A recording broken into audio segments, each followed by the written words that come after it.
बिस्मिल्लाहिर्रहमानिर्रहीम। Hello and अस्सलाम वालेकुम। मैं हूं हिना अजमीन, तो वेलकम करती हूं आपको अपने चैनल पर और साथ में आपका शुक्रिया अदा करती हूं क्योंकि आपने अपना कीमती वक्त निकाला मेरे वीडियो को देखने के लिए। ट्विटर यानी एक्स की खबरें। नवाज शरीफ के अंदर एक प्रेशर कुकर है जो किसी भी वक्त फट सकता है। आसिमा शिराजी।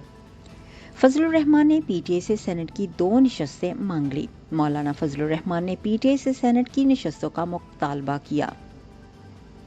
हम आपको तनख्वाहें अपनी हिफाजत के लिए दे रहे हैं, बदमाशी के लिए नहीं। हम सवाल कर सकते हैं। सनम जावेद खान।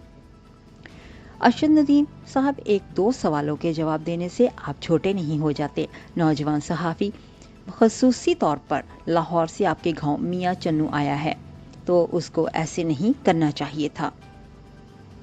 इमरान खान अब नहीं बोलेंगे 8 सितंबर को हमारा प्लान ऐसा है कि जो हुकूमत को भगा देगा।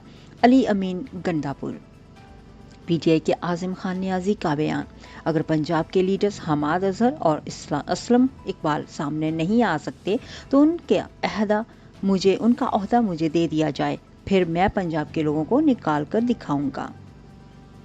इमरान खान के सेल में मेन होल गटर का ढक्कन भी अब खुला छोड़ा हुआ है, जिसकी वजह से सेल में बदबू फैल जाती है, जबकि कीड़े मकोड़े भी सेल में आते हैं। Media reports.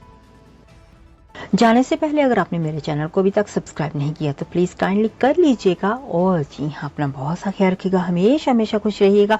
नेक्स्ट वीडियो तक के लिए मुझे इजाजत दीजिएगा। अल्लाह हाफिज।